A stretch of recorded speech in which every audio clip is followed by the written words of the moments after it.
ॐ सर्ववेदान्तसिद्धान्त गोचरं तमगोचरं गोविन्दं परमानन्दं सद्गुरुं प्रणतोऽस्म्यहम्। ॐ शान्ति शान्ति शान्तिः।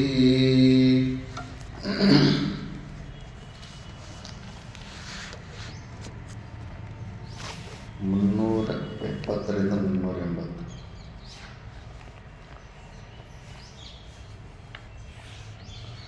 ವಾಚಂ ನಿಯಚ್ಚಾತ್ಮನಿತಂ ನಿಯಚ್ಚ ಬುದ್ಧೋ ಧಿಯಂ ಯಚ್ಚ ಚ ಬುದ್ಧಿ ಸಾಕ್ಷಿಣಿ ತಂ ಚಾಪಿ ಪೂರ್ಣಾತ್ಮನಿ ನಿರ್ವಿಕಲ್ಪೆ ವಿಲಾಪ್ಯ ಶಾಂತಿಂ ಪರಮಾಂ ಭಜಸ್ವ।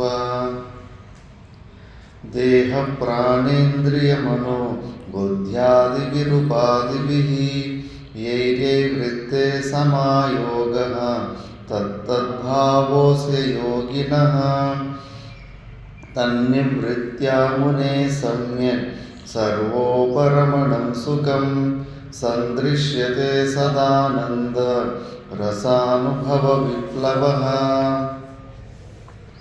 अन्त्यस्त्यागो बहिस्त्यागो विरक्तस्यैव युज्यते त्यजत्यन्तर्बहिस्सङ्गं विरक्तस्तु मुमुक्षया बहिस्तु विषयैः सङ्गः ततान्तरहमादिभिः विरक्त एव शक्नोति त्यक्तुं ब्रह्मणि निष्ठितः।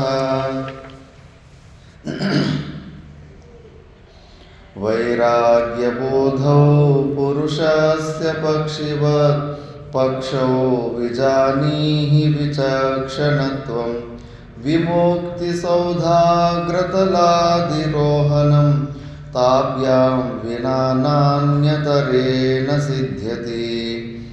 अत्यन्तवैराग्यवतः समाधिः समाहितस्यैव दृढप्रबोधः प्रबोधतत्त्वस्य हि बन्धमुक्तिः मुक्तात्मनो नित्यसुखानुभूतिः।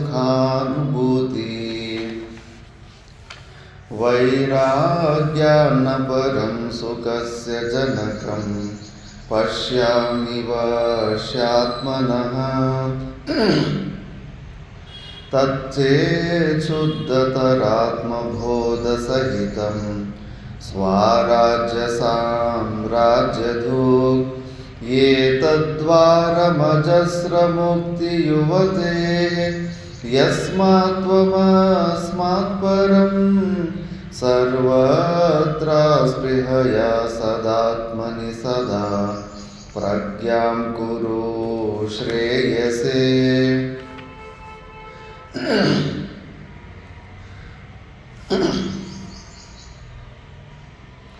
आशां चिन्धि विशोपमेषु विषयेषु वेशैव मृत्योस्मृतिः त्यक्त्वा जातिकुलाश्रमेष्वभिमतिं मुञ्चाति दूरात् क्रियाः देहादावसति त्यजात्मधिषणां प्रज्ञां कुरुष्वात्मनि त्वं द्रष्टास्यमलोऽसि निर्द्वयपर ब्रह्मासि यद्वस्तुतः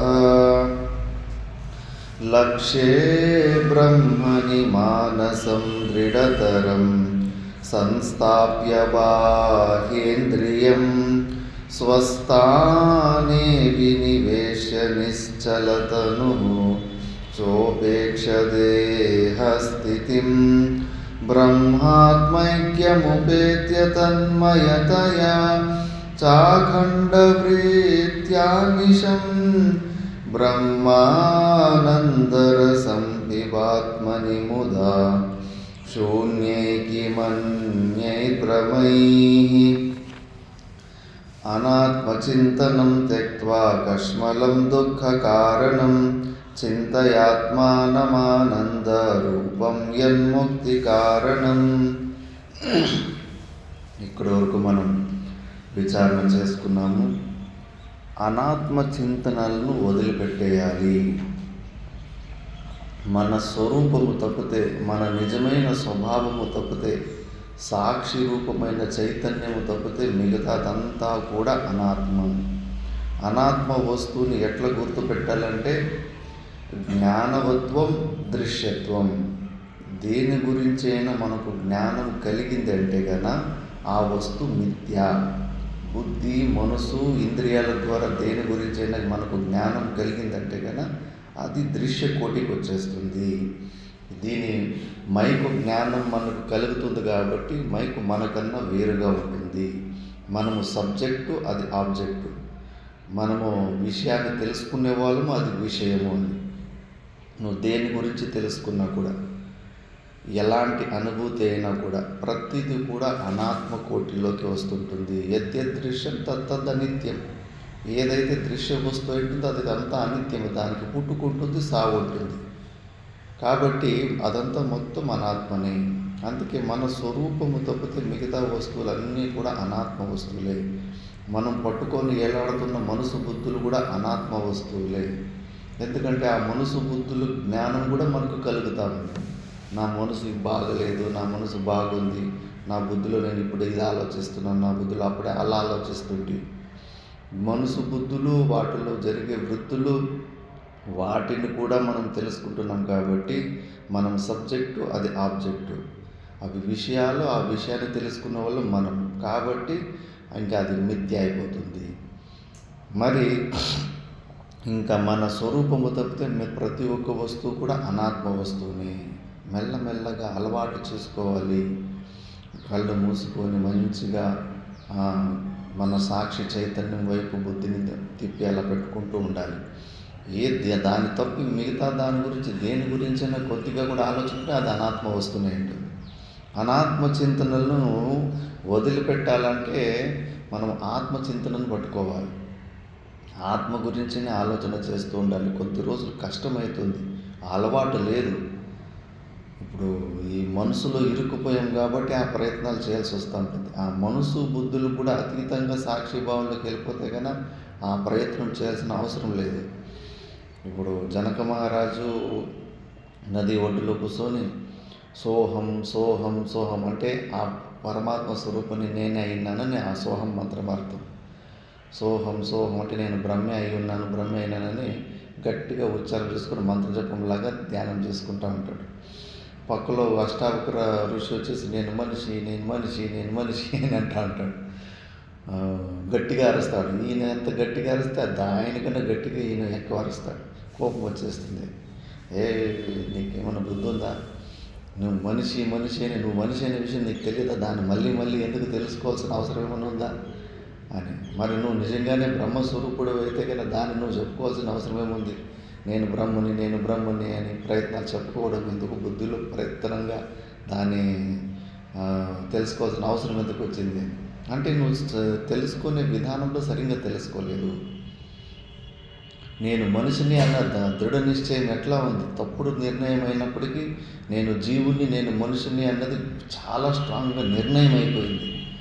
ఎవడికి డౌట్ లేదు, నేను మనిషినా కాదా అని డౌట్ లేదు. మా ఊర్లో చిన్నప్పుడు చూసింటు ఒక బాగా వయసు అయిపోయిన ముసలాయన 80 పైన అయిండే, ఆయన చనిపోయాడు.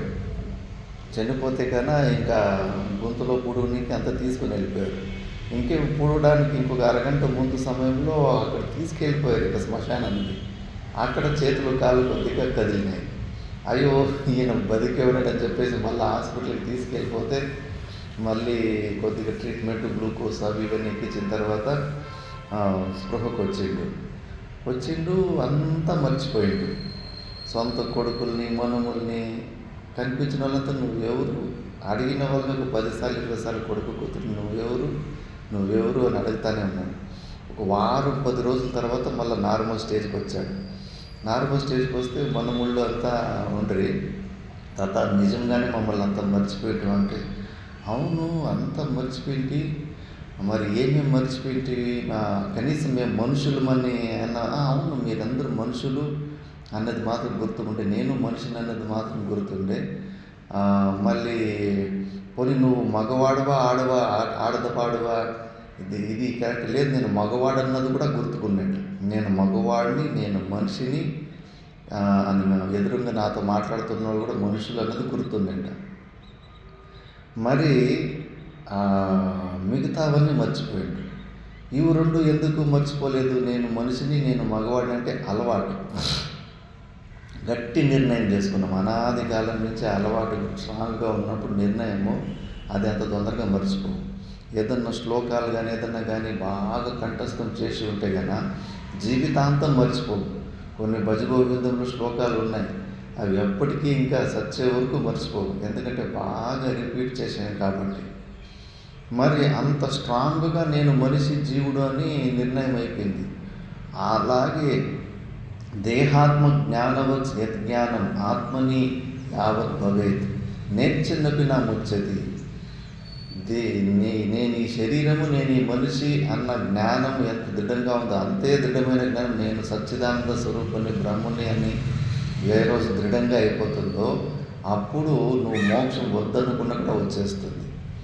మరి అంత దృఢమైన ఆ జ్ఞానము దృఢం కావాలంటే కనుక ఓన్లీ శాస్త్రమే, శ్రవణమన నిధిధ్యాసనాల ద్వారానే నీకు నేను సచ్చిదానంద స్వరూపుని అనే భావము దృఢమవుతుంది. ఎందుకంటే నీకు గురువులు శాస్త్రమే నువ్వు సచ్చిదానంద స్వరూపుడివి, నువ్వు సచ్చిదానంద స్వరూపుడిని పదే పదే పదే చెప్పేవాడు. మిగతా ప్రపంచంలో ఎవడు నువ్వు పనికి మానవాడివి, నువ్వు గాడిదివి, నువ్వు దున్నపోతువి, నువ్వు వేస్ట్ గాడివి అని ఇంకా పరిచిన్న బుద్ధిలో చిన్న చూపులు చూసి ఇంకా నీ స్వరూపాన్ని మర్చిపెట్టేట్టు చేస్తారు. కానీ ఒక శాస్త్రము, ఒక గురువులే నాయన అమృతస్య పుత్ర, నువ్వు సాక్షాత్ ఆ పరమాత్మ స్వరూపుడు వెళ్ళావని కేవలం శాస్త్రము గురువుల ద్వారానే నీకు నీ స్వరూపం గురించి ఎక్కువ విచారణ చేయడానికి అవకాశం ఉంటుంది. అందుకే ఈ ఒక ఆలంబంలోనే జ్ఞానం ఏదైతే పరోక్ష జ్ఞానాన్ని పొందినామో ఆ పరోక్ష జ్ఞానాన్ని కాస్త జ్ఞాన నిష్ఠగా అందులోనే భావించుకోవడంలోనే అన్నీ జరిగిపోతాయి. చాలామంది కొన్ని కేవలం నేను బ్రహ్మ అని అనుకుంటే ఏమైపోతుందని అనుకోవడంలో చాలా పెద్ద ఇది ఉంది, ప్రభావం ఉంటుంది. వ్యాపకత్వం మనం కూడా సత్సంగంలో ఉన్నప్పుడు చెప్పాను కదా, భార్యాభర్తలు నువ్వు వేరు నేను వేరు అనుకోవడం, గొడవలు చేస్తుంటారు వేరే వాళ్ళలాగా. పక్కింటోడు గొడవకు వస్తే కదా మన ఇంట్లో ఉన్న వాళ్ళంతా మనమంతా ఒక్కరే అని, మనమంతా ఒక్కటే అని భావనే కదా, భావించుకున్నారు కదా. మళ్ళీ పక్కూరు వాళ్ళు గొడవకు వస్తే కదా ఊరందరూ ఒకరికి గొడవలు ఉన్నా కూడా మనం ఊరందరూ ఒకటే అని భావన ద్వారా వెడల్పైందా లేదా. మళ్ళీ ఆ స్టేట్ ఈ స్టేట్ అంటే కానీ స్టేట్ మొత్తం ఒకటైపోతారు. భావన వల్లనే కదా వ్యాపకత్వం పెరుగుతూ ఉండేది. అలాగే భావన వల్లనే నీకు అన్నిటిలోనూ ఆత్మస్వరూపాన్ని చూసుకున్న వ్యాపకత్వం పెరుగుతూ ఉంటుంది. అనుకోవడం వల్లనే, భావించుకోవడం వల్లనే. జ్ఞానం భావస్వరూపం, అదొక వస్తువు కాదు. అలా అనుకుంటూ ఉండాలి. నిర్వాణ షట్కంలో కానీ చిదానంద రూపోహం శివోహం శివోహం అని. మిగతా వాళ్ళందరూ వీడికి అహంకారం అనుకోవచ్చు, ఏమని అనుకుంటారు, వాడే దేవుడు అనుకుంటున్నాడు అని. అవన్నీ పట్టించుకోకండి. అలా అనుకుంటూ ఉంటేనే ఏదో ఒక రోజు ఆ స్వరూపంలో గట్టిగా నిలబడతాము. అందుకే అలా భావించుకుంటూ ఉండాలి. అనాత్మ వస్తువులకు అవకాశమే ఇవ్వకూడదు. మ్యాక్సిమము విచారణ చేయలేవు. ఉదయం నుంచి సాయంత్రం వరకు అంతా అనాత్మ వస్తువుల గురించినే విచారణ చేస్తున్నావు. మరి నువ్వు 16 గంటలు లేచి ఉన్నావు. 16 గంటలు 1 గంట 2 గంటలు తప్పితే మిగతా 14 గంటలు అనాత్మ విచారణ చేసి 2 గంటలు ఆత్మ విచారణ చేసి ఏది ప్రబలంగా ఉంటుంది? అనాత్మ విచారణే ప్రబలంగా ఉంటుంది. కాబట్టి ప్రతి క్షణము ఏదన్నా పని చేస్తున్నప్పుడు, చూస్తున్నప్పుడు శివోహం సచ్చిదానంద రూప శివోహం శివోహం. వంట పని చేస్తున్నప్పుడు కూడా శివోహం శివోహం. ప్రతి ఒక్క వృత్తి, ప్రతి ఒక్క క్రియ, ప్రతి ఒక్క శబ్దం వెనకాల కూడా ఆ సచ్చిదానంద స్వరూపుడే మనకు లక్షితం అవుతూ ఉండాలి. అది మర్చిపోకూడదు. కొన్ని రోజులు ఈ అలవాటు తప్పదు. మనసు బుద్ధుల్లో ఇరుక్కున్నాం కాబట్టి. లేదా నీకు ఎక్కువ పుణ్యకర్మలు ఉంటే సామర్థ్యం ఉందా, ఆ మనసు బుద్ధులు కూడా తీసి పక్కన డస్ట్బిన్ పారేయచ్చు. అవసరం లేదు. ఇవి నాకు సర్టిఫికేట్ ఇవ్వాల్సిన అవసరం లేదు. ఇవి నా స్వరూపమే కాదు. ఆ మనసు బుద్ధుల సర్టిఫికేట్ కోసం నేనెందుకు వెయిట్ చేయాలి? నేను ఆల్రెడీ సచ్చిదానంద స్వరూపుణ్ణి. ఈ మనసు ఒప్పుకోకపోని తొక్కలో ఇది ఒప్పుకుంటే అంత, ఒప్పుకోకుండా పోతే అంట. 1000 మంది గుడ్డోళ్ళు సూర్యుడు లేడు అని ఒప్పుకోకుండా పోతే కానీ ఆ సూర్యుడు లేకుండా అయిపోతాడా? ఈ పనికిరాని మనసు బుద్ధులు నువ్వు సచ్చిదానంద స్వరూపుడు కాదు అని అబద్ధాలు చెప్తే కానీ నేను కాకుండా అయిపోతామా? అవసరమే లేదు. మనకు ఈ మనసు బుద్ధులు ఇచ్చే నిర్ణయాలతోటి అవసరమే లేదు. మనం ఆల్రెడీ ఆ సచ్చిదానంద స్వరూపులమే అయి ఉన్నాం. ఈ విషయాన్ని తెలుసుకుంటే కానీ 6 సెకండ్ల పని అయిపోతుంది. ఇప్పుడే నువ్వు ఆ జీవన్ముక్తి ఆనందాన్ని పొందొచ్చు. మిగతా దాని తర్వాత నీ శరీరంలో నీ మనసు బుద్ధులు, ఈ శరీరంలో వచ్చే సుఖ దుఃఖాలు కూడా సాక్షిభావంలో చూసి ఎంజాయ్ చేయొచ్చు. మన చుట్టూ ఉన్న వ్యక్తులు కూడా వాళ్ళకు సుఖాలు వస్తున్నాయి, దుఃఖాలు వస్తున్నాయి. వాటిని సాక్షిభావంలో చూసి మనకేమి ఇబ్బంది కలగకుండా ఎలా సాక్షిభావంలో చూసుకుంటున్నానే ఉన్నాం కదా. అలాగే ఈ శరీరంలో వచ్చే సుఖ దుఃఖాలు, ఇబ్బందులు కూడా సాక్షిభావంలో చూసుకొని నవ్వుకుంటూ ఉండాలి. ఈ పిచ్చి శరీర సంఘాతం చూడు, ఎందుకు ఇలాంటి ఏదో పనులు చేస్తూ ఉంటుంది ఈ మనసు. వివేకానంద కూడా అంటాడు, ఆ కోతిలాగానే ఉంది నా మనసు అని. ఆ జ్ఞానాన్ని పొందిన తర్వాత కూడా కోతిలాగా మనసు దాని గురించి, దీని గురించి, అనాత్మ వస్తువుల గురించి చింతనలు చేస్తూ ఉంటుంది. దాన్ని మనం సాక్షిభావంలోకి వెళ్ళిపోవాలి. చింత చేయకు, దెబ్బలు పడితే నీకెళ్ళి దెబ్బలు పడతాయని చెప్పేసి. అట్లా మనము చింతయా ఆత్మానం ఆనంద రూపం ముక్తి కారణం. ముక్తికి కారణము కేవలము నీ మనసు బుద్ధులు ఉన్నంతసేపు నువ్వు దాన్ని చింత చేస్తావు. డైరెక్ట్గా సాక్షి భావంలో నిలబడే సామర్థ్యం ఉంటే అందులోనే నిలబడు. కేల్కతం దుకాణం పని అయిపోయింది అన్నట్టు. నువ్వు ఏ ప్రయత్నాలు చేయాల్సిన అవసరం, ప్రయత్నాలు ఆపుకోవాలి. ఇది నివృత్తి మార్గం. తత్వమసి అనే వాక్యము ప్రవర్తక వాక్యం కాదు. ఇప్పుడు యజ్ఞాలు చేయి, స్వర్గాన్ని పొందు అంటే కానీ అవన్నీ ప్రవృత్తి. అవి విన్న తర్వాత స్వర్గం గురించి నువ్వు తెలుసుకున్నంత మాత్రానికి నీకు స్వర్గం దొరకదు. దానికి తగిన అనుష్ఠానాలు చేయాలి. యాగాలు, యజ్ఞాలు, దాన ధర్మాలు ఇవన్నీ చేయాలి. మళ్ళీ పని చేసుడు ఉంటుంది. రొట్టెలు ఎలా చేయాలి అన్న జ్ఞానము తెలుసుకున్నంత మాత్రం నీకు రొట్టెలు రెడీ అయ్యి కావు. తెలుసుకున్న తర్వాత నువ్వు ఆ పిండిని నీళ్ళలో పిసికి రొట్టెలు చేసి కాల్చి అంత చేసిన పని చేయాల్సి ఉంటుంది, క్రియ చేయాల్సి ఉంటుంది. కానీ ఈ తత్వమసి అనే మహావాక్యాలు అలాంటి క్రియాపరకమైన వాక్యాలు కాదు. కలంజం నా భక్షేత్, విషయుక్త బాణంతో చంపిన జంతువులని తినకు అని. అది కూడా విధి వాక్యం లాగానే ఉంటుంది. నా భక్షేత్ అని క్రియాపదం ఉంటుంది. ఆ మాట విన్న తర్వాత నువ్వేమన్నా క్రియలు చేస్తావా? అది తినద్దు అంటా ఉంది. నువ్వు తినడానికి ప్రవృత్తి అవుతున్నావు, ఆపేస్తుంది. ఇది నివృత్తి పరకమైన వాక్యం. ఆగు, నిలబడు, ఇది క్రియాపదం. నిలబడు అనేది క్రియాపదం అయినప్పటికీ కూడా దాని తర్వాత నీ శరీరంలో నిలబడు అంటే ఆగిపోతావు, మళ్ళీ ఇంకేమి కర్మలు చేయవు. అందుకే నువ్వు ఆ సచ్చిదానంద స్వరూపుడే బ్రహ్మ అయి ఉన్నావని ఈ తత్వమసి అనే మహావాక్యము క్రియాపరకమైన వాక్యం. Stop button ఒత్తినట్టు. ఆగుము, నిలబడు అని నివృత్తి పరకమైన మార్గం ఇది. అందుకే చాలామందికి బ్రహ్మ గురించి జ్ఞానం తెలుసుకున్న తర్వాత మళ్ళీ అదేదో అనుష్ఠానం ఏమీ చేయాల్సిన అవసరం లేదు. ఇది నివృత్తి పరకమైన మార్గం. మనం ఏది పొందాల్సిన అవసరం లేదు, ఆల్రెడీ పొందే ఉన్నాం. మనం దేనికోసం వెతుకుతున్నామో ఆ పరమాత్మని స్వరూపము, ఆ సత్య స్వరూపం అది మనం పొందే ఉన్నాం. మరి ఏం స్వామిజీ రోజు మమ్మల్ని కుసనపెట్టి శ్రవణం అంటారు, మననం అంటారు, ఈ మానసిక క్రియలు, వాచిక క్రియలు, మరి ఇవన్నీ ఏంటి అంటే కన్నా ఇవన్నీ ఆవరణ భంగానికంతే. ఇప్పుడు పెద్ద ఆకాశం ఉంటుంది, ఖాళీ జాగా, అందులో కుండ ఆకాశము, మఠాకాశం అంటారు, రూమ్ ఆకాశం అని. ఆ కుండాకాశాన్ని మహా ఆకాశంలో లయం చేయడానికి ఏ క్రియలు అవసరం లేదు, ఆల్రెడీ మహా ఆకాశమే ఉంటుంది. నువ్వు ఏదైనా క్రియలు చేస్తే ఆ కుండల్ని బద్దలు కొట్టే పని చేయాలంటే, ఆవరణ భంగం చేసుకోవాలంతే. ఆ కుండను బద్దలు కొట్టేస్తే చాలు, అది కుండలో ఉన్న ఖాళీ జాగా, పెద్ద ఖాళీ జాగాలో అది ఆల్రెడీ పెద్ద జాగానే ఉంది అది. అలాగే మనము ఈ ఆవరణ శక్తి, విక్షేప శక్తిని తొలగించిన ప్రయత్నాలు ఈ శ్రవణమని నిధ్యాసనాలు. అది కూడా అజ్ఞాన మూలకమే. కాల్పనికమైన బంధం.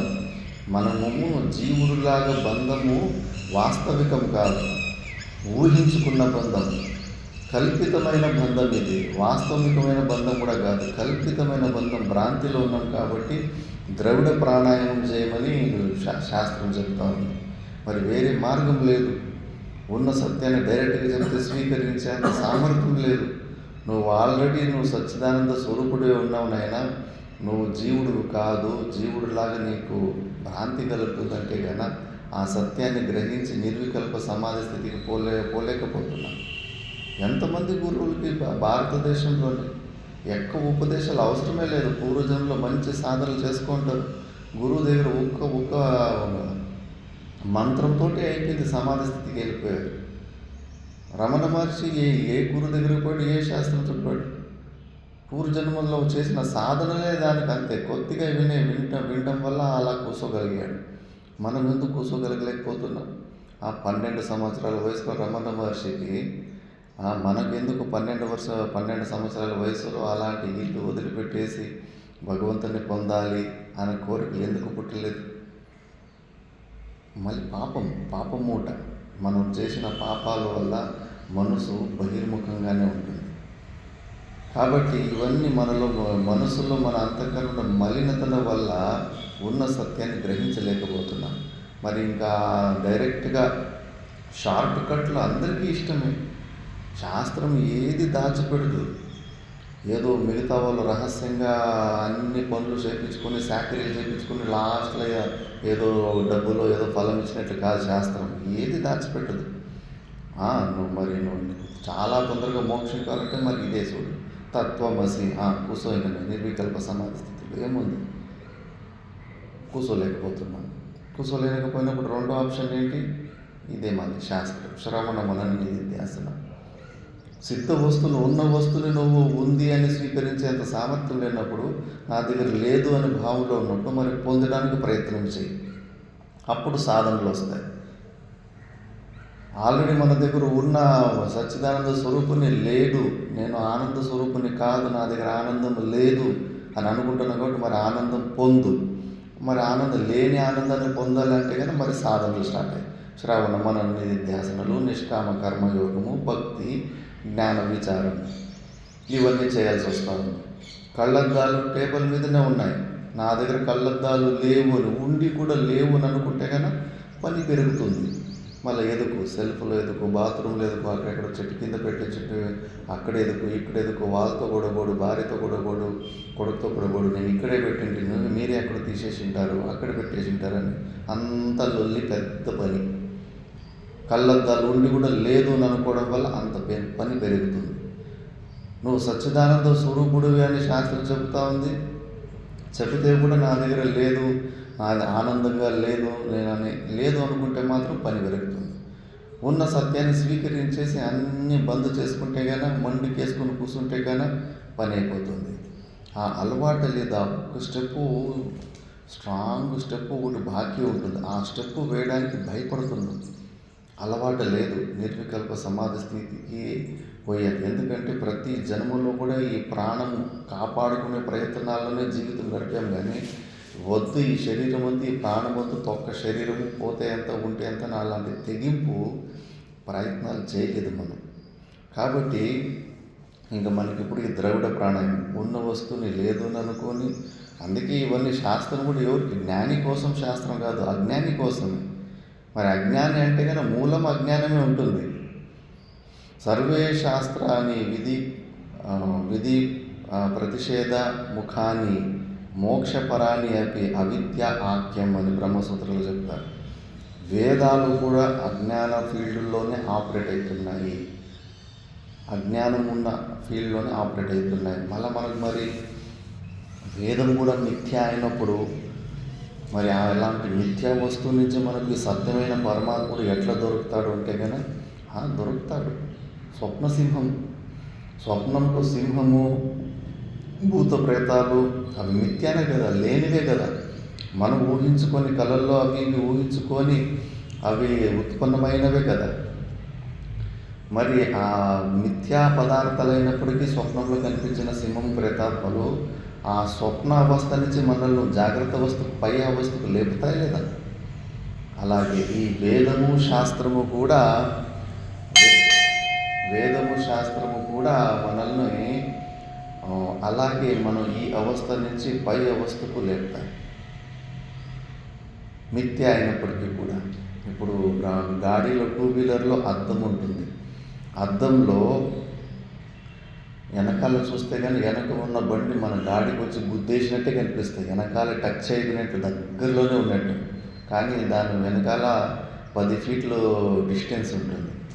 ఆ అద్దంలోనే రాసి పెట్టింటారు, objects that appear nearer are far from that appearing. అంటే నువ్వు అద్దంలో చూస్తున్న ఆబ్జెక్ట్ నీకు దగ్గరగా ఉన్నట్టు కనిపిస్తుంటాయి, కానీ వాస్తవంగా అవి 10 ఫీట్లు వెనకాలనే ఉంటాయి అని చెప్పేసి. అంటే ఆ అద్దంలో వెనకున్న బండి వచ్చి నా గాడిని గుద్దేసింది, ఆనుకోంది అని అద్దంలో కనిపిస్తూ ఉంటుంది. కానీ మనకి ఈ సంగతి తెలుసు, అద్దంలో దూరం ఉన్నా కూడా కొద్దిగా దగ్గరగా కనిపిస్తుంటాయి అని చెప్పేసి. ఆ మిథ్య అద్దంలో కనిపించిన దగ్గరగా ఉండే పిక్చర్ ఏది ఉందో అది మిథ్యానే.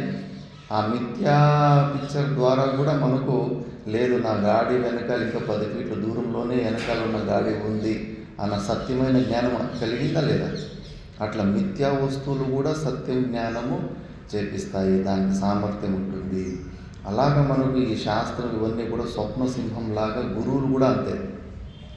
ఆ స్వప్నంలో ఉన్న సింహంలాగా మనకు పనిచేస్తాయి. అంతేగాని నా గురువున శిష్యం, నన్నే నిర్మాణ శతకంలో చెప్పాం, గురువు లేడు, శిష్యుడు లేడు.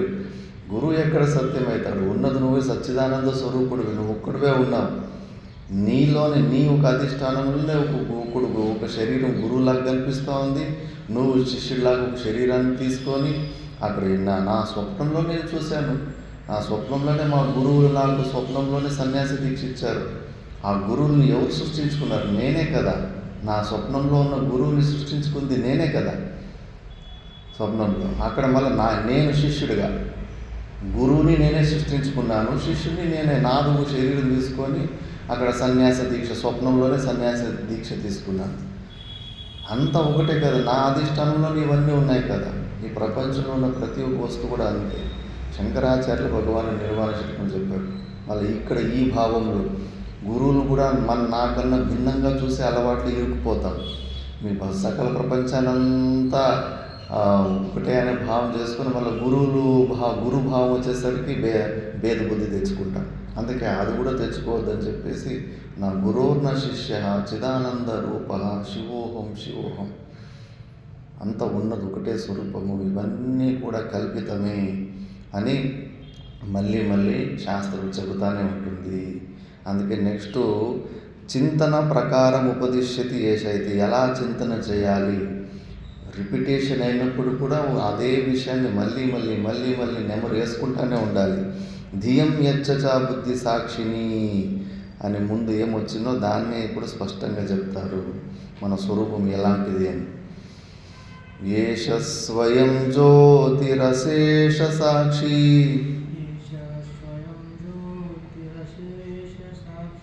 విజ్ఞానకోశే విలసత్యజస్రం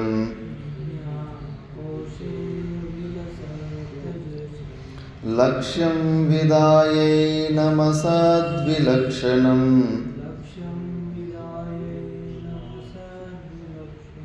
అఖండ వృత్యాత్మతయానుభావయ.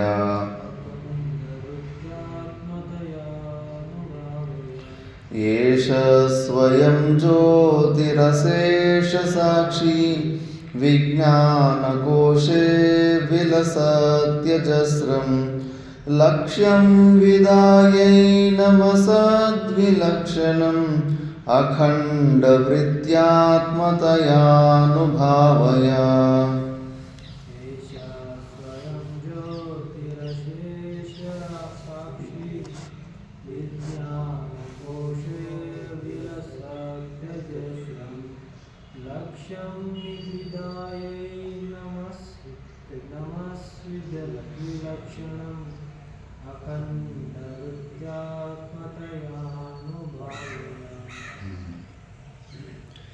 ఏష స్వయం జ్యోతి, మన స్వరూపము స్వయం జ్యోతి స్వరూపము, ప్రకాశ స్వరూపము.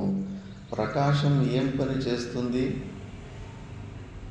అంధకారములో మనకు తెలియని వస్తువుని తెలిసేలాగా చేస్తుంటుంది. అందుకే మన స్వరూపం కూడా ప్రకాశ స్వరూపము. జ్యోతిని చూసుకో. యోగులంతే చెప్తా ఉంటారు, దాన్ని సూక్ష్మ అర్థం ఎవరు చూసుకోరు. నీలో ఉన్న నీ జ్యోతిని చూసుకో.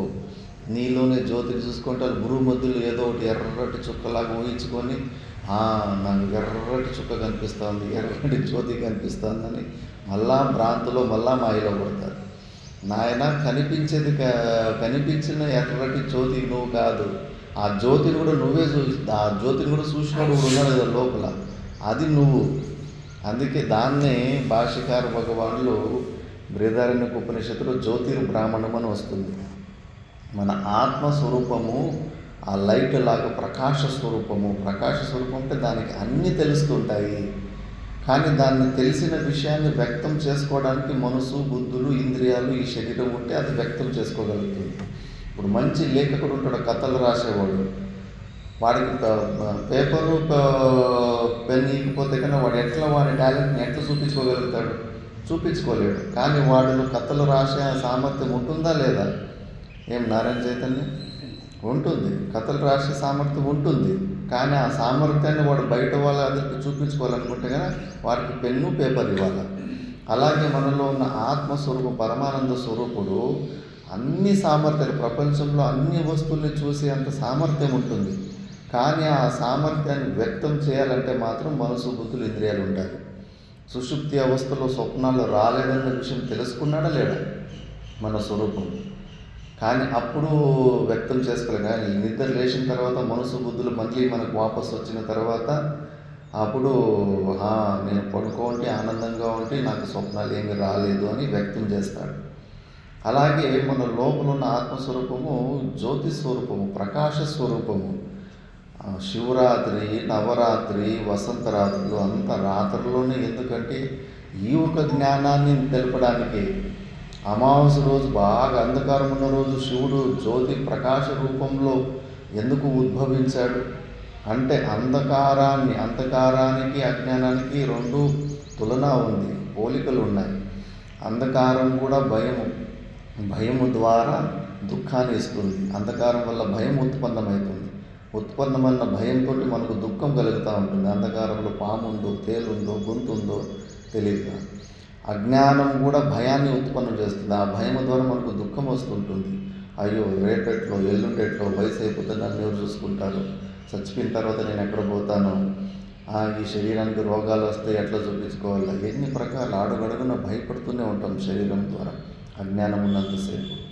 అందుకే ఆ పరమాత్ముడు అజ్ఞానాన్ని తొలగించి జ్ఞానాన్ని ప్రసాదించే ప్రకాశ స్వరూపుడని చూపించడానికే అలాంటి అర్ధరాత్రి అమావాస్య రోజు ఉద్భవించాడు. ఈ సత్యం ఏదో ఒక రోజు వివేకమైన వాళ్ళు ఈ ప్రశ్న వేసుకుంటారు, అవును ఎందుకు పొగలే ఉద్భవించచ్చుగా ఉంటే కదా భగవంతుడు రాత్రి ఎందుకు ఉద్భవించాడు అని ఏదో ఒక రోజు విచారణ చేసి ప్రశ్న వేసుకుంటే వాళ్ళకు ఉత్తరం దొరికినాయి అని చెప్పేసి. ప్రతి ఒక్క ఈ గుడిలు, మూర్తి పూజలు ఏమీ వేదంలో ఒక్క మంత్రం దొరకదు. నా తస్య ప్రతిమ అస్తి, ఇంకా ఆయనకు ఏ ప్రతిమలు లేవు అని ఇంకా శ్లోకాలు దొరుకుతాయి. భగవంతునికి ఏ ప్రకారమైన ఆకారాలు, రూపాలు లేవు అని. మరి ఇవన్నీ ఎవరు చేశారంటే ఋషులే. ఎందుకు చేశారంటే కనుక ఏదో ఒక రోజు లోతుగా ఆలోచించే తత్వం వస్తుంది. కొన్ని రోజులు పూజలు చేసుకున్నప్పటికీ మళ్ళీ ఒక రోజు ప్రశ్న వేసుకుంటాం, అవును ఏమి శివలింగం ఈ రూపంలో ఎందుకు ఉందో, మంచిగా స్క్వయర్గా మంచిగా 4 శోకము అట్లా బాక్స్ లాగా ఉండొచ్చు కదా శివలింగము, ఇట్లా గుండ్రంగానే పైకి పోయేటట్టుగా ఎందుకు ఉంది? విచారణ.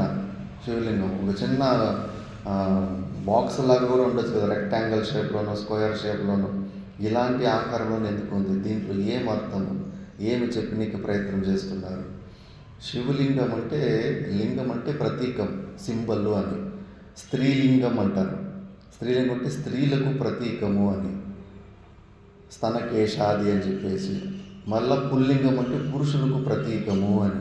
శివలింగం అంటే శివునికి ప్రతీకము అని, శివుని సింబల్లు అని. అది ఏంటంటే కన్నా భగవంతుడు అనాది అనంతుడు, ఆది లేదు అంతం లేదు అన్న విషయాన్ని ఆ రూపంలో చూపిస్తున్నాడు. ఆ శివలింగం వెనకాల స్టోరీ ఏంటంటే, పురాణంలో బ్రహ్మదేవుడు, విష్ణువు ఇద్దరు గొడవలు చేసుకుంటుంటారు, నేను గొప్ప అని చెప్పేసి. సరైన అప్పుడు ఈ ఉద్భవలింగం ఉద్భవించేసి మీరిద్దరూ ఎవరు గొప్ప అని తెలుసుకోవాలనుకుంటే కానీ ఈ ఒక లింగము కింద బుడముకరు వెతికి రండి, కొన ఒకరు వెతుక్కొని రాలి. సాయంత్రం లోపల ఎవరు తొందరగా కొన మొదలు చూసుకొని వస్తారో ఏదో ఒకటి వాళ్ళే గొప్పవాళ్ళు అని ఆ లింగం ఆకాశం అని చెప్తుంది. సరే అని వరాహ అవతారాన్ని తీసుకొని కింద భూమిని తోడుకుంటూ కింద ఎక్కడుందో చూడనీకి పోతాడు. సాయంత్రం లోపల పని కాదు. విష్ణువు వాపసు వచ్చేసి నా వల్ల కాలేదు, నేను చూడలేకపోయాను. బ్రహ్మదేవుడు పైన పోతా ఉంటే గాన ఒక పువ్వు రూపంలో ఉన్న ఒక దేవత ఉంటుంది. ఆ దేవత మళ్ళీ పైనుంచి వస్తూ ఉంటుంది. బ్రహ్మదేవుడు ఇంకా సాయంత్రం అయిపోతూ ఉంది. వాళ్ళు అడుగుతాడు, ఎక్కడి నుంచి వస్తున్నారంటే, లేదు మేము ఆ కొన చూడనీకి పోతుంటాం, కానీ ఆ కొన మేము ఎన్నో కల్పాల నుంచి పైకి పోయాము, ఇప్పుడు తిరిగి వస్తున్నాము, కనిపించలేదు మాకు కొన, అందుకే ఇంకా కనిపించదని చెప్పేసి వాపసు వచ్చేస్తున్నాము. అయితే నువ్వు పని చేయాలా, నువ్వు తప్పుడు సాక్షి చెప్పాలా, నేను కొన చూసి వచ్చేసినానని చెప్పేసి సాక్షి చెప్పాలని. ఆవు కూడా ఉంటుంది. ఇంకా బ్రహ్మదేవునికి నాకు సాక్షి చెప్పుకున్న పోతే మిమ్మల్ని భస్మం చేస్తానని బెదిరించింటాడు. సరే కిందకు వచ్చేసి నేను చూసుకొచ్చేసాను కొన, కాబట్టి వీళ్ళిద్దరిని సాక్షి అడుగు అంటే కన్నా ఇంకా ఆవు ముఖంతో అవును అని చెప్పి తోకతోటి కాదు అని నిజం చెప్పింటుంది.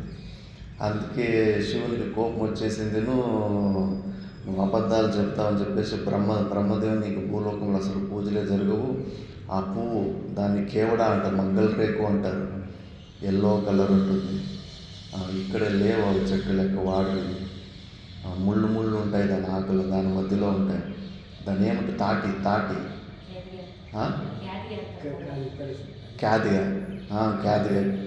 క్యాదిగా అంటారు. ఆ పువ్వు శివునికి పెట్టకూడదు, పెడితే కానీ అనిష్టాలు జరుగుతాయి.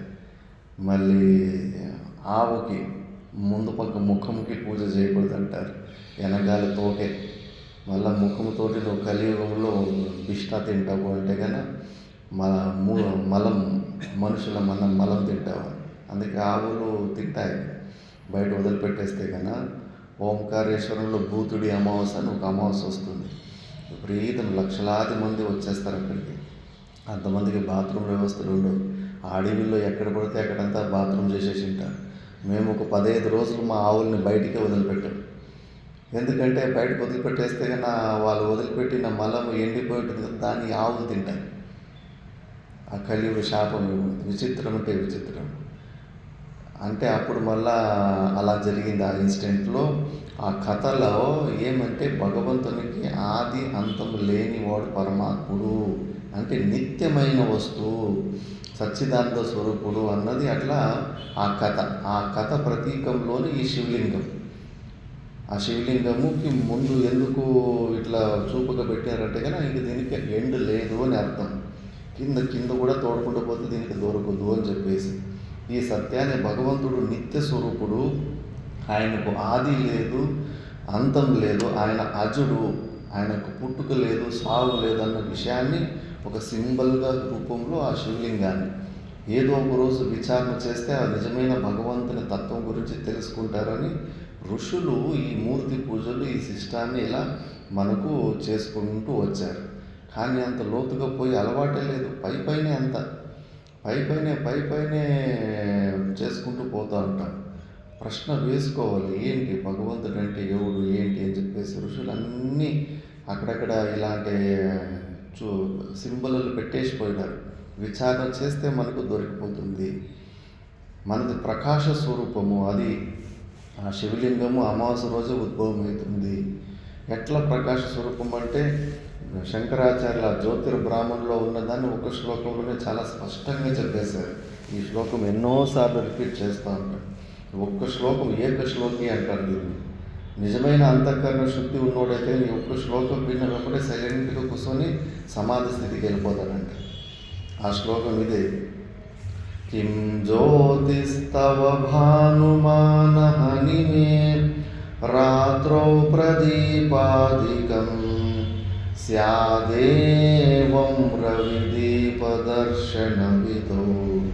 కిం జ్యోతిరాఖ్యాహి మే చక్షుస్తస్య నిమీలనాది సమయే కిం ధియో దర్శనే కిం తత్రాహమకో భవాన్ పరమకం జ్యోతిస్తదస్మి ప్రభో. గురువు క్వశ్చన్ ఆన్సర్ రూపంలో ఉంది. గురువు శిష్యుని, ఏ శిష్యుడు ఆ పగులు నువ్వు అన్ని వస్తువుల్ని దేని ద్వారా చూడగలుగుతారంటే, గురుగాడు సూర్యుని కిరణాల ప్రభావంతో అన్ని వస్తువులు చూడగలుగుతున్నాను. Very good. మరి రాత్రిపూట్ల అన్ని వస్తువుల్ని దేని ద్వారా చూస్తారంటే, దీపము వెళ్తారా చంద్రుని వెళ్తారు ద్వారా చూస్తాను గురుగారు. Very good. మరి అమావాస్య రాత్రి రోజు ఆ చంద్రుడు ఉండు, నీ దగ్గర దీపము లేకపోతే కానీ ఏదో ఒక హాల్లో పడుకుంటావు అనుకో, మూలలో నీళ్ళ కుండలో వాటర్ బాటిల్ పెట్టింటావు. నీకు అర్ధరాత్రిలో దాహం వేస్తే పోయి నీళ్ళు తాగుతావు లేదా? తాగుతారు. మరి అప్పుడు ఏ లైట్ ద్వారా, ఏ ప్రకాశము ద్వారా నువ్వు ఆ పని చేసేవరా అంటే అప్పుడు ఆలోచన చేసి, ఓహో బుద్ధి దీహి అంటాడు. బుద్ధి కూడా లైట్ చేసే పని చేసింది. ఆ బుద్ధి ద్వారా వాళ్ళకి తెలుసు, పడుకోకముందు ఆ మూలలో నేను ఇక్కడ పెట్టింటి వాటర్ బాటిల్ ఒక 10 అడుగులు వేసుకొతే కానీ అక్కడ నాకు కొద్ది చెయ్యి అట్లా ఇట్లా పుడితే కానీ నాకు వాటర్ బాటిల్ దొరుకుతుంది, నేను నీళ్ళు తాగొచ్చు అని చెప్పేసి. ఒకసారి అమావాస్య రాత్రిలో మన చేతులు కూడా మనకు కనిపించవు, అంత అంధకారం ఉంటుంది. అయినా కూడా ఆ పని మనం చేసుకుంటాం లేదా, నీళ్ళు తాగే పని. అంటే బుద్ధి కూడా లైట్ చేసే మనకు కనిపించని వస్తువుని కనిపించేలాగా చేస్తుంది. ఇది బుద్ధి కూడా ప్రకాశ స్వరూపమే అని, బుద్ధి రూపమైన ప్రకాశము ద్వారా నేను ఆ పని చేసుకున్నాను. వెరీ గుడ్ రా, చాలా తెలివైనడు నువ్వు. మరి ప్రతిరోజు సుషుప్తి అవస్థలోకి వెళ్తుంటావు, అక్కడ మనసు బుద్ధులు కూడా ఉండవు, విరమణకు వెళ్తాయి. కానీ స్వప్నాలు రాలేదు అన్న విషయాన్ని నువ్వు అప్పుడు ఏ ప్రకాశము ద్వారా తెలుసుకున్నావురా? మనసు బుద్ధి కూడా ఉండదు కదా అక్కడ. అంటే అప్పుడు ఓహో తద్ అహమస్మి ప్రభు, అది నేనే, నా స్వరూపమే, నా ఆత్మస్వరూపము, నా పరమాత్మ స్వరూపము, ప్రకాశ స్వరూపం. స్వప్న ఈ ఆశ్రమం లోపలికి ఎవరన్నా రాలేదని చెప్పడానికి నేను ఉండాలి కదా. నేను ఇక్కడ ఉంటే ఎవరు వచ్చారు ఎవరు రాలేదని చెప్పినకైతుంది. మరి సుషుప్తి అవస్థలో నేను ఉన్నాను కాబట్టి స్వప్నాలు రాలేదనే విషయాన్ని తెలుసుకున్నాను. అప్పుడు వ్యక్తం చేయలేకపోయాను, కానీ లేచిన తర్వాత మనసు బుద్ధులు వచ్చిన తర్వాత ప్రత్యభిజ్ఞ ద్వారా స్మరణ చేసుకొని చెబుతున్నాను. అది నేనే, నా స్వరూపము ప్రకాశ స్వరూపము. చెవుకు చెవులాగా, కంటికి కన్నులాగా, నాలుగుకి నాలుగులాగా, నోరుకి నోరులాగా, చర్మానికి చర్మంలాగా అన్ని సామర్థ్యము ఆ సచ్చిదానంద స్వరూపుల్లోనే ఉన్నాయి. అందుకే యోగులు ఆ నిర్గుణ నిరాకార స్వరూపంలో ఉండడం వల్ల ప్రపంచంలో ఎక్కడ ఏ మూలలో ఏమి జరుగుతున్నా కూడా వాళ్ళకి తెలిసిపోతూ ఉంటుంది. అందుకే నువ్వు నీ పూర్వ జన్మలు, నీ వచ్చే జన్మలు అన్నీ కూడా వాళ్ళకి తెలిసిపోతుంది. ఎందుకంటే వాళ్ళ స్వరూపంలో అలా నిలబడతారు. మళ్ళా కాసేపు లోపల అలా జ్ఞానం కూర్చుంటే కనుక నువ్వు ఏమేమి చేసావు, పూర్వ జన్మలు ఏమేంటివి, దాని వెనకడి జన్మలు ఏమేంటివి అన్నీ తెలిసిపోతాడు. ఎందుకంటే ఆ సచ్చిదానంద స్వరూపుడు సర్వసాక్షి, ఆయన జ్ఞాన ప్రకాశ స్వరూపుడు. మళ్ళీ ఆయన వ్యక్తం చేసి చెప్పేస్తాడు. రమణ మహర్షి దగ్గరికి వాడు ఫ్రాన్స్లో బీచ్లో కూర్చొని కొద్దిగా చింతలు చేసి ఉంటాడు. రమణ మహర్షి దగ్గరికి రావాలా, పోయి కలవాలా.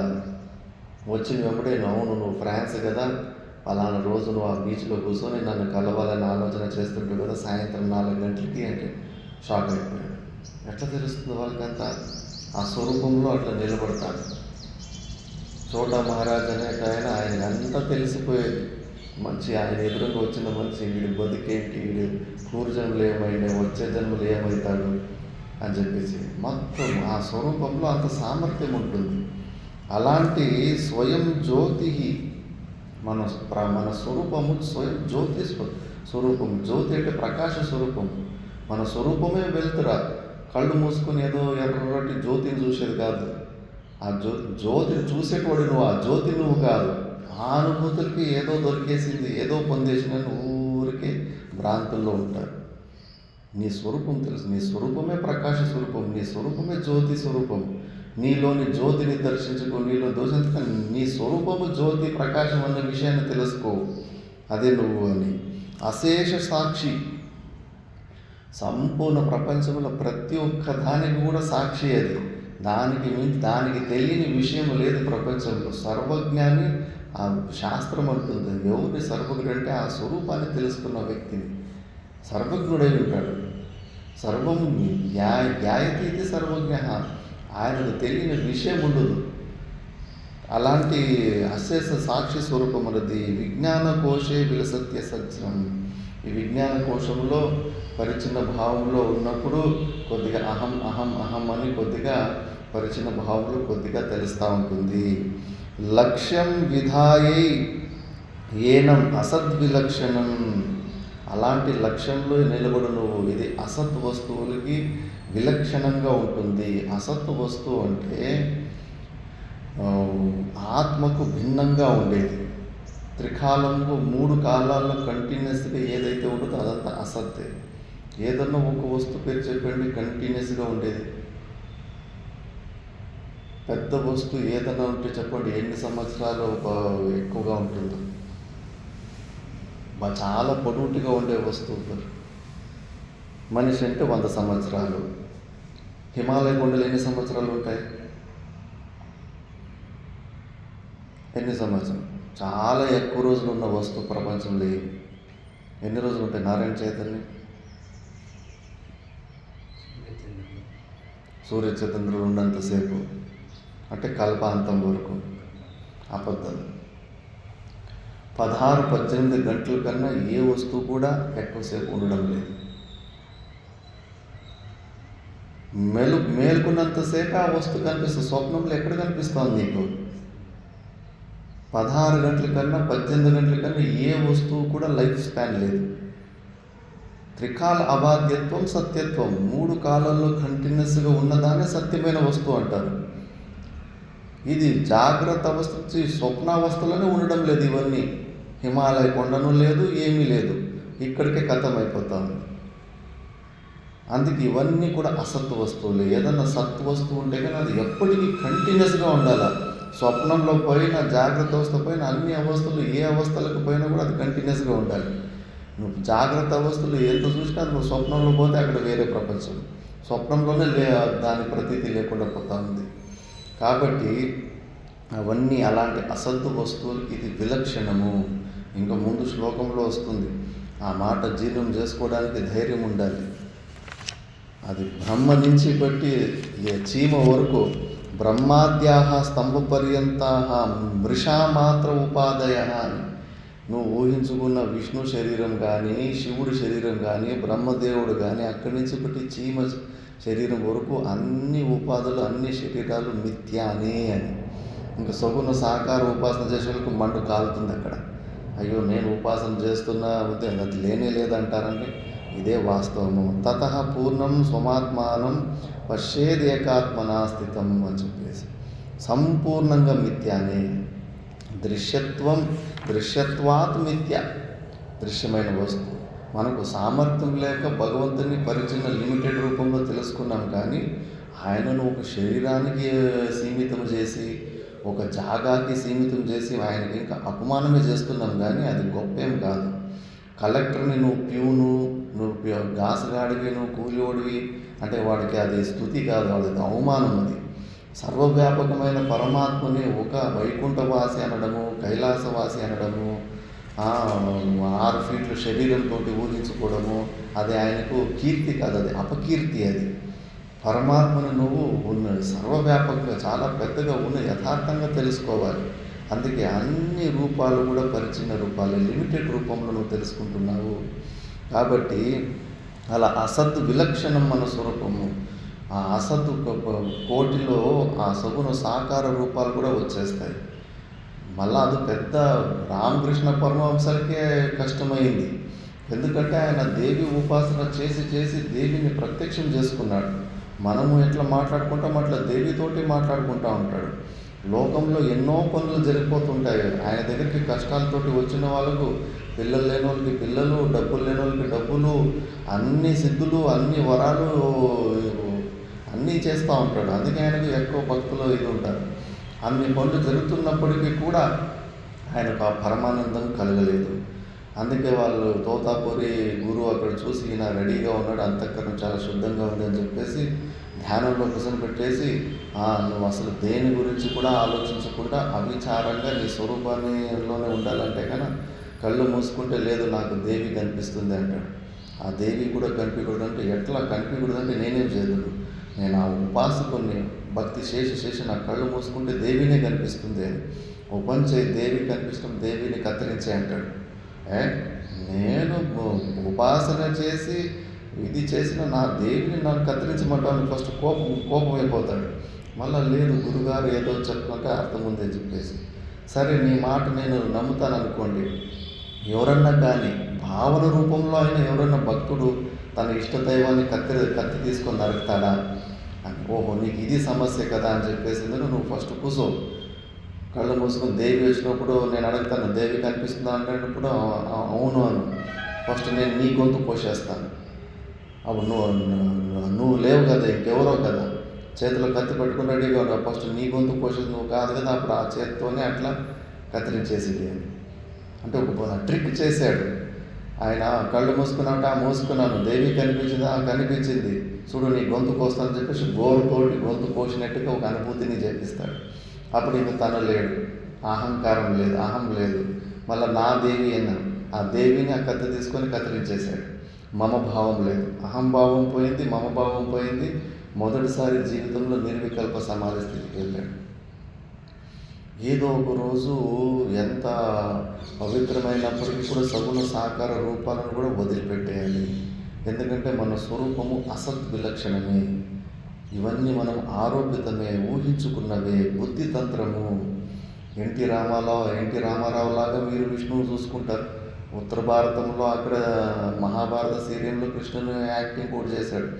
ఆయనలాగా వాళ్ళు కృష్ణుని ఊహించుకుంటున్నారు. కన్యాకుమారి నుంచి కాశ్మీర్కు 1,00,000 రకాల ఫోటోలు ఉన్నాయి కృష్ణుని. మరి ఏది ఎగ్జాక్ట్ ఒరిజినల్ ఏ రూపంలో ఉన్నాడు? ఇవన్నీ మనం ఊహించుకునే కదా, బుద్ధితంత్రమే. కర్తం అన్యథా కర్తం, ఇది బుద్ధితంత్రం. ఇవన్నీ ఆరోపమే, ఊహించుకొని ఆరోపించుకున్నవే. అధ్యారోపవాదాభ్యాం నిష్ప్రపంచం ప్రపంచేతే శృతి అని.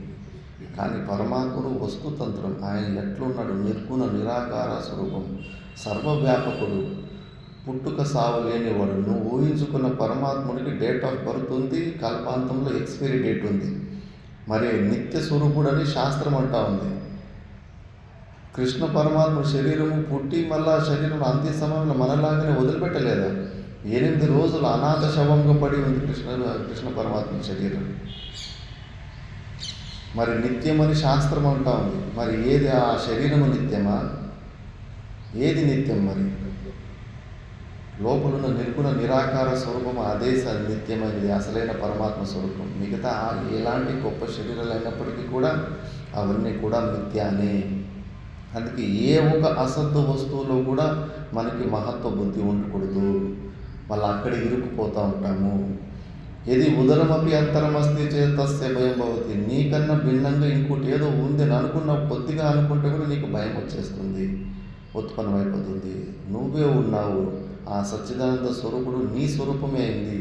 నీకన్నా భిన్నంగా ఏమీ లేదు, అంత అసత్ వస్తువులే. అందుకే అంత ఎక్కడెక్కడ మనకు సత్యత్వత అన్నీ తొలగించినప్పుడు అప్పుడు మనసు సైలెంట్గా కూర్చుంటుంది.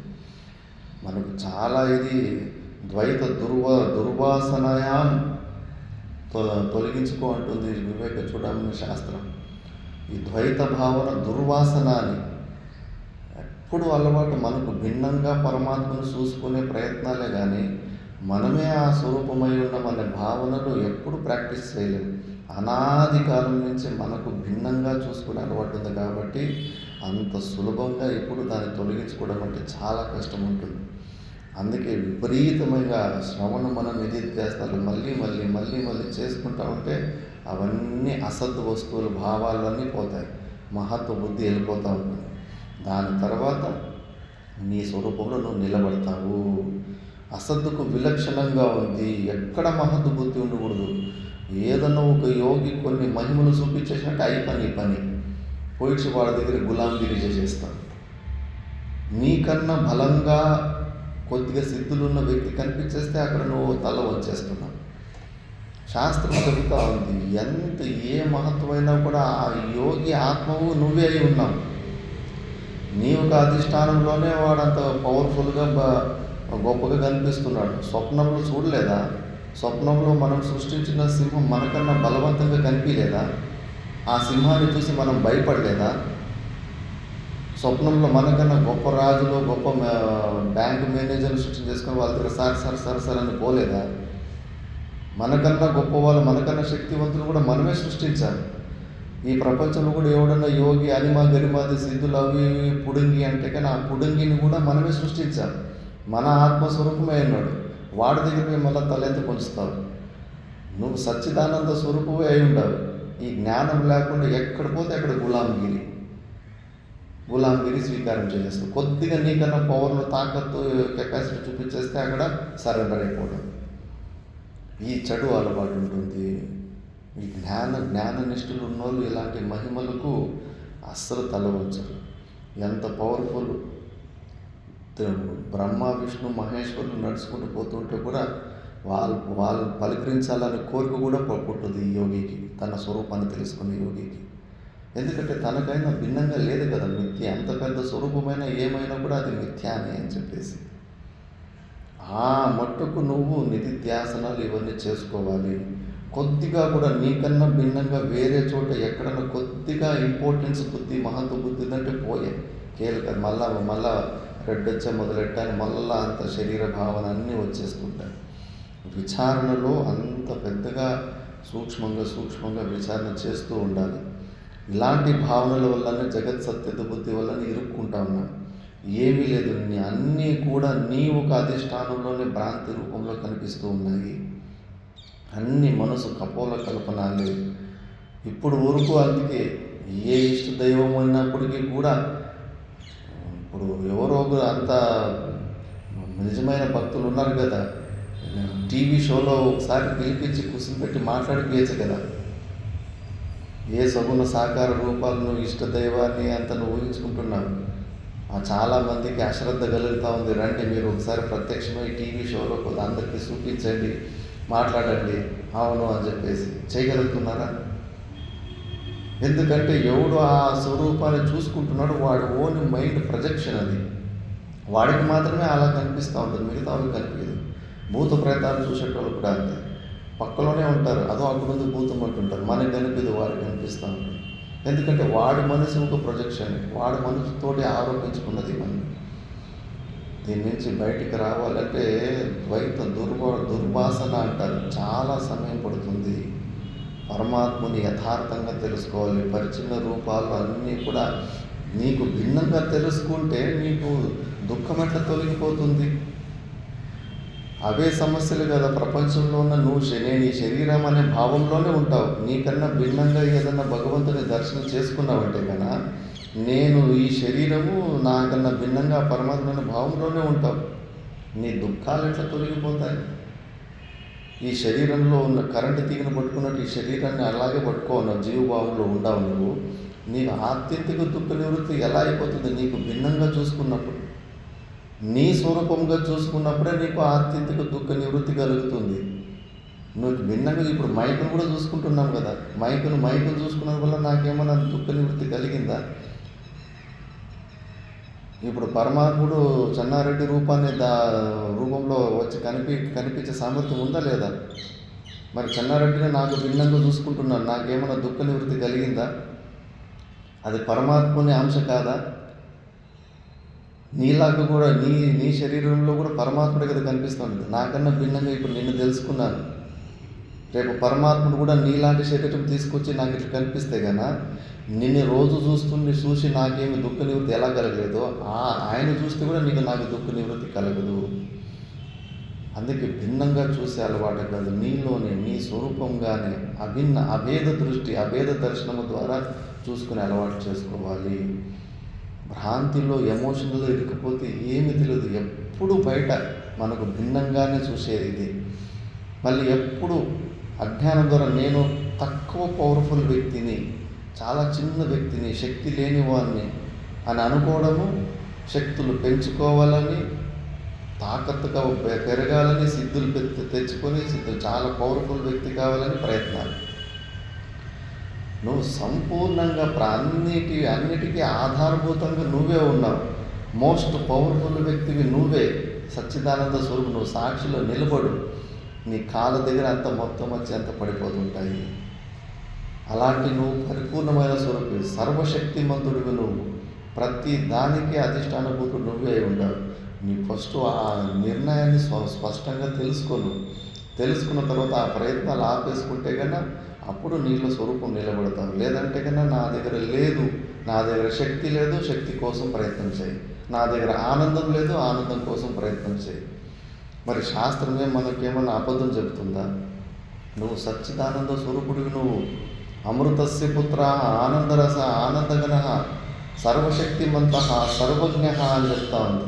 ఊరికే మనల్ని ఒప్పించడానికి, పొగడడానికి చెప్తాను అనుకుంటున్నారా?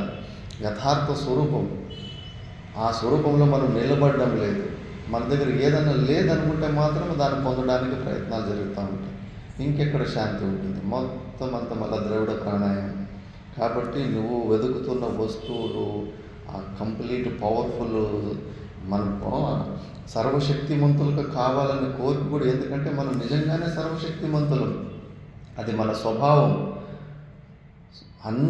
పరమానందం మనము వెతుకుతున్నామంటే పరమానందం మన స్వభావం, సర్వశక్తిమంతం మన స్వభావం, సర్వజ్ఞత్వం, అన్ని విషయాలు తెలుసుకోవాలన్న కోరిక మనలో ప్రబలమైంది. అంటే ఎందుకంటే మనం సర్వజ్ఞులమే, అది మన ఓన్ స్వభావమే.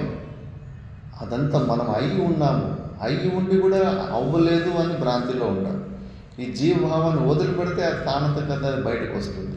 దీన్ని వదలడం లేదు. నా దగ్గర లేదు, నేను పొందాలని బయట అనవసరమైన ప్రయత్నాలు చేస్తూ ఉంటాను.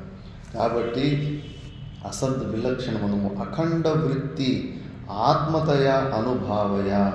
అఖండ వృత్తి ద్వారా కంటిన్యూటీ లేదు. మనం చేస్తున్న ప్రయత్నాలు, సాధనాల్లో బ్రేకుల మీద బ్రేకులు పెడుతూ ఉంటాయి. అది ముందు 2 కట్టెలు ఉంటాయి, మజ్జిగ చిలికినట్టుగా. కింద ఒక కట్టె పెట్టేసి పైన ఒక కట్టెకి తాడు కట్టేసి ఇట్లా అంటూ ఉంటారు. కింద అది బాగా ఎక్కువసేపు తిప్పిన తర్వాత అక్కడే పౌడర్ ఉత్పత్తి అయిపోయి అక్కడే నిప్పు పుడుతుంది. అగ్గిపెట్టి లేనప్పుడు మంటలు అట్లా తయారు చేసుకునేవాళ్ళు. ఆ కట్టెలో నువ్వు ఒక 4 నిమిషాలు కంటిన్యూస్గా అట్లా తిప్పితే కానీ ఆ మంట వచ్చేస్తుంది. కానీ నువ్వు 3 నిమిషాలు 50 నిమిషాలు 3.5 నిమిషం చేసి ఆపేస్తున్నావు. మళ్ళీ కాసేపు ఆపిన తర్వాత మళ్ళీ 3.5 నిమిషాలు చేస్తే కన్నా నువ్వు అలా గ్యాపులు ఇచ్చేసి ఎంత 10 సంవత్సరాలు చేసినా నీకు అక్కడ మంట రాదు. ఆ కంటిన్యూస్గా నువ్వు ఏదైనా చేస్తే కానీ విపరీతంగా టక్కని మంట అంటుకుంటుంది. మనం చేసే సాధనలో కూడా గ్యాపులు వస్తున్నాయి. పాఠం వింటున్నంతసేపే మన మనసు బుద్ధిలో ఆ సచ్చిదానంద స్వరూపుని వైపు గమనం పోతుంది. మిగతా సమయంలో టక్కని ఆటోమేటిక్గా నేను జీవుణ్ణి, మనుషులని వ్యవహారంలోకి వచ్చేస్తుంటాను. ఇది పొరపాటు. ఆ కంటిన్యూస్గా చేసే అలవాటులు, ఇలాంటి నిర్వికల్ప సమాధి అలవాటులు, పెద్ద గురువులు కూడా అంతే. మాణికేశ్వరమ్మ దగ్గర శిష్యురాలు కళావతమ్మ అని ఒక ఆమె ఉండేది. అలాంటి మహాయోగులు ఎట్లా శిష్యులకి ట్రైనింగ్ ఇస్తారని చెప్పేసి ఫస్ట్ వాళ్ళు అన్నీ పూర్వజన్మలన్నీ తెలిసిపోతాయి కదా. వాళ్ళ అమ్మ నాన్న చిన్న పిల్లగా ఉన్నప్పుడు తీసుకొస్తే, నీ మొదటి కూతురు నా పూర్వజన్మ శిష్యురాలు, ఈమెను ఇక్కడ ఆశ్రమంలో వదిలిపెట్టేసి మీరు మిగతా పిల్లలు పెంచుకోండి అని స్వయంగానే అడిగి పెట్టుకున్న తర్వాత త్రికాల జ్ఞానులు ఎన్నోసార్లు కాడ తిట్టాలా. అవన్నీ తప్పుడు పనులు, మనసులో తప్పుడు వృత్తులు వచ్చినప్పుడంతా వాళ్ళని తప్పుడు ఆలోచనలు వస్తేనే పట్టుకునేసేవాళ్ళంట. బాగా తిట్టేవాళ్ళంట. మళ్ళీ ఫస్ట్ ఒక మంత్రం ఇస్తారు. 3 సంవత్సరాలు అది చేసిన తర్వాత ఆ మంత్రాన్ని మార్చి ఇంకో మంత్రం ఇస్తారు. 6 సంవత్సరాల తర్వాత ఇప్పుడు భ్రూ మధ్య కానీ శ్వాస మీద కన్నా ధ్యాస పెట్టుకో అంటారు. మళ్ళీ ఏం కనిపిస్తుందంటే 9 సంవత్సరాల తర్వాత మాకు అమ్మ రూపం, మీ రూపం తప్పితే మరి ఏమి కనిపిస్తలేదంటే కానీ ఆ అమ్మ రూపం కూడా కనిపించకూడదమ్మా అని సేమ్ ఇలాగే గురువు రూపం కావచ్చు, విష్ణు రూపం కావచ్చు, శివుడు ఏమి కనిపించకూడదు. అవిచార సమాధి గురించి, నీ స్వరూపం గురించి జ్ఞానబోధ చేసి నీ స్వరూపంలోనే నిలబడాలి అని చెప్పేసి ఇంకా మళ్ళీ అక్కడ 14 సంవత్సరాలు అలా అభ్యాసం చేశారు. అర్హతను చూసి ఇంకా నువ్వు ఇక్కడ చేయాల్సిన అప్పటి వరకు అందరికీ సేవా కార్యక్రమాలు ఆ పని ఈ పని అని చెప్పారు. ఇంక ఇప్పుడు నువ్వు శ్రీశైలంలో ఒక బ్రాంచ్ ఉంటుంది, అక్కడ పో.